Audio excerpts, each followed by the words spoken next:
Hey guys, in this video I'm going to respond to the first part of a video that my friends, the Everpool, put out just recently on YouTube. The whole thing, by the way, is excellent. You need to go and watch it and sub to him.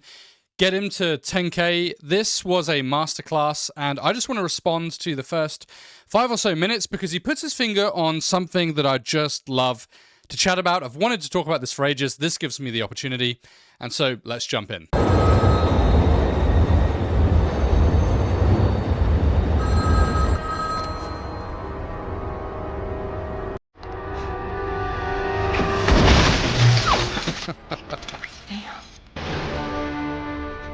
Mr. Anderson.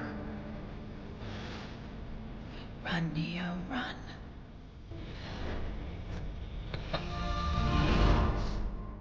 What is he doing? He's beginning to believe.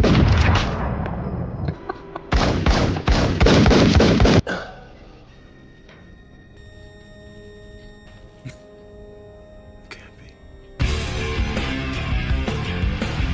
Oh, that's good. That's hilarious.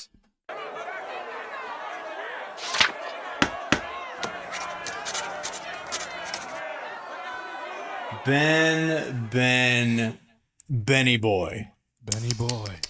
You have made a big mistake, buddy. Most of you viewers are probably acquainted with my new direction on the channel, specifically focused on responding to the Orthobro sect of Eastern apologists, as well as other more good faith, intellectually minded Easterners. There was my big video on the Orthodox Avengers, there was my debate with Alex Sorin, as well as a few discussions on other channels.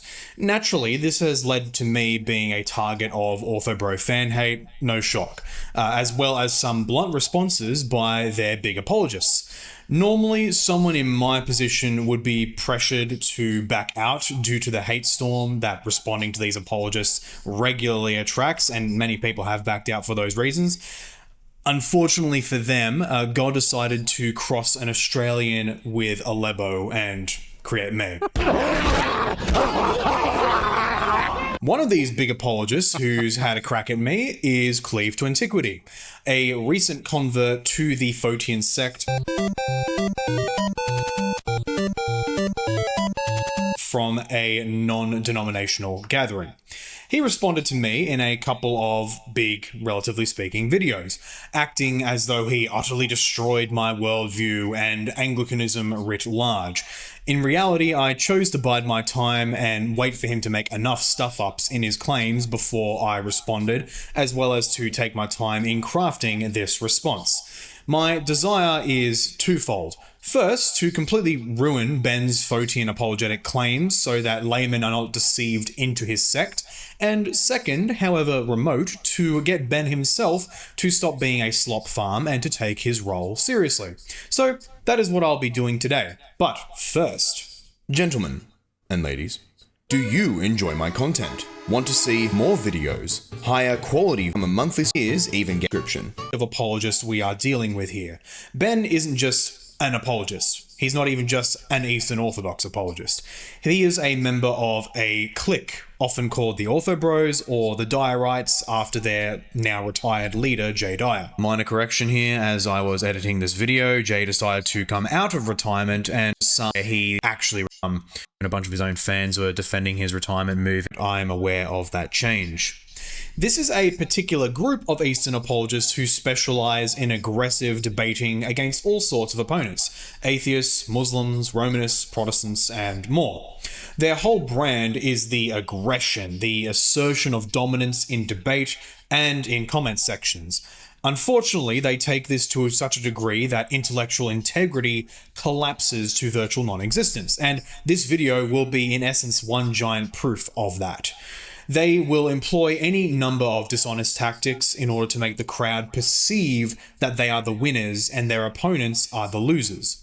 One tactic that they adore is gaslighting, as can be seen right here. But even that side, like the Dyerite side, they'll still try to force... Why are they so obsessed with Jay? Like, this has nothing to do with him. According to Ben, my mere mention of this group in a discussion that is in part about them apparently signals obsession with their leader, Jay Dyer. Of course, this standard doesn't apply to them. Jay Dyer's near daily Twitter rants against people like Ruslan and Godlogic were not obsessions, not at all. They were just business as usual. Likewise, Ben and all his friends' daily attacks on Protestantism and more recently Oriental Orthodoxy are not obsessions at all, just simple apologetics. But if a dirty prot dares to name his group and to criticize them, then that's an obsession. Orthobros fundamentally do not operate on principle. Investigating and discovering the truth on a matter is a secondary concern. While I do not doubt that many of them believe that this is actually their central concern, the evidence shows that they are just lying to themselves. As their own actions demonstrate, the appearance of winning in the eyes of the masses is their top priority. Cultivating virtue is even lower on their list of priorities, such that any call out of immoral behavior on their part is met with claims of piety signaling or pearl clutching. Not to, of course, say that such instances of piety signaling and pearl clutching don't exist. They just seem to ascribe every criticism of their behavior as that they could not possibly be in the wrong. Okay, so this is my main concern, and it's here where I want to put my finger on the pulse. I could comment on their attitude, their godlessness, the way they mock and jeer and act like the sinner from Psalm 1 who has no place with the righteous, but that could be for another time.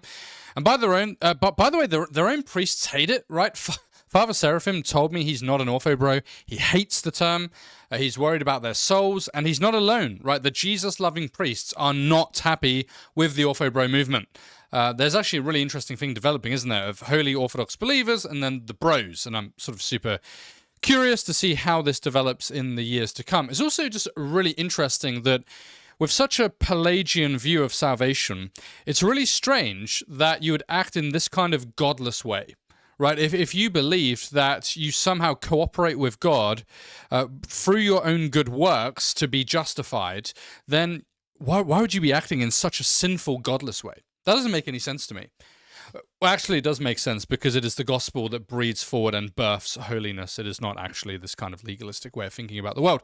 And so in this video, I'm not going to be talking about good and godly Orthodox saints, but the Orthobro movement, which I'm kind of thankful for because they're just burying themselves. That will become more clear in time, by the way. I'm not a prophet, but it's just kind of obvious. Anyone who knows a little bit about history knows where all of this is going. But this is the main issue that Paul raised here, and that is no integrity. They don't care about discovering the truth. Paul will go on to talk about this in the video, but it's a key moment that I want to highlight as well. For the Protestants, we can just be honest with history. We don't need to airbrush it or whitewash it, pretend it's something that it isn't.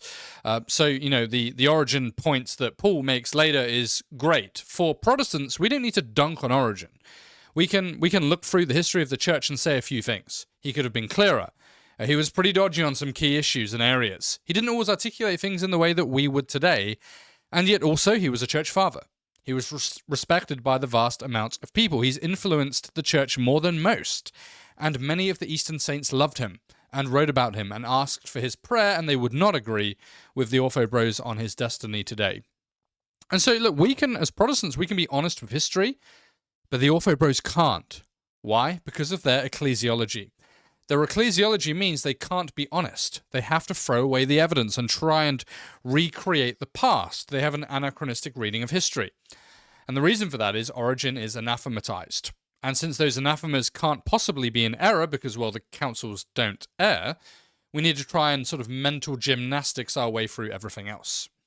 And this is the issue that I find with these guys. They're not honest. They don't care about the truth when they look at history. There's no integrity. It's about winning, seeing yourself to be a winner in the eyes of your audience.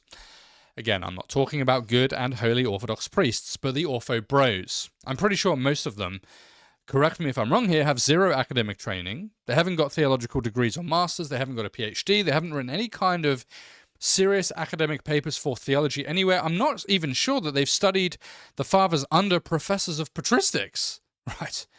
And yet they're talking about the stuff online as if they know what they're talking about. Just remember that when you watch them. They act like they know what they're saying. That's part of the ploy. It works because they're so confident. By the way, that's actually how rhetoric works. Augustine writes about this in his book on doctrine and basically how to preach. Say stuff confidently and people will just believe you. That's what they do. And all of it's kind of funny because, well, it's a very evangelical thing to do, what they're doing. It's postmodern and individualistic. I can just build myself a platform and speak on stuff because, well, look at me. Back to history. You can't be honest with history if you deny doctrinal developments.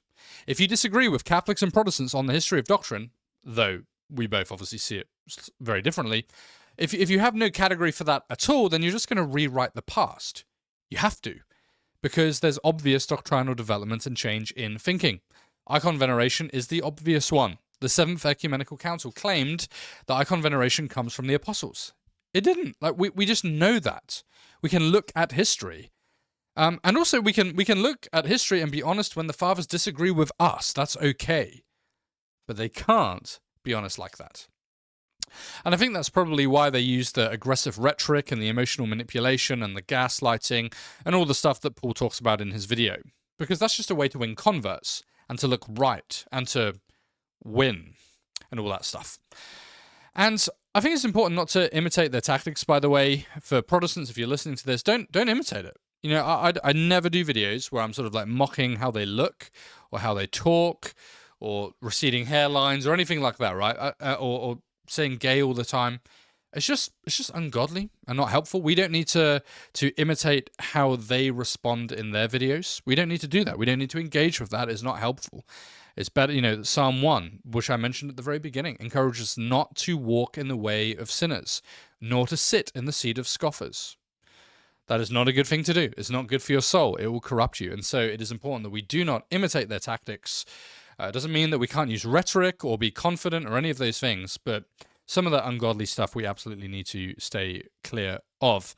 One final thing to say, I've said it before, one of the main reasons Orthodoxy is winning some people is not as big as a lot of people think. It's just because of the algorithm online.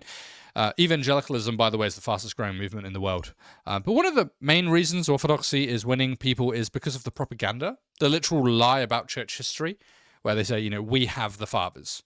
We have the consensus. They all agree with us. It's unchanging, etc. It's just simply false. I have shown that in various videos that I've done. Even their own saints on justification and legal categories, penal substitutionary atonement, all of that stuff. Man, like Eric Ybarra has written a book on penal substitutionary atonement, and half of the book is just quotation after quotation, not cherry picking, but just what the fathers were saying about PSA. It's everywhere. You can't deny it, but these guys have to deny it because they all have to agree with them because they have the apparent patristic consensus, which, by the way, is false and not true. But here's the thing, don't take my word for it. Seriously, I am no hero. I'm not your pastor. I'm no expert really on anything. I don't care admitting that. I don't pretend to be anything that I'm not. Don't take my word for it. Read the fathers yourself. Read them for yourself. Don't keep getting the stuff secondhand. Pick up and read. And you'll be pleasantly surprised with what you find. So anyway, I just wanted to piggyback off Paul's video to point out this one issue that I think is just right on the money. And it's needed to be said for ages, and I've never bothered doing it because I don't like these kind of videos. I'm just going to be honest with you, I don't like doing them. But I also have another motive. Paul's video is a 10 out of 10. It's a slam dunk. It's probably the best video I've watched on this topic. And so please, if you love yourself, if you love God, if you love the truth, and I think God's thoughts after him, go and watch Paul's video he put out yesterday or today, depending on where you live. So there you go. God bless you. See you next time.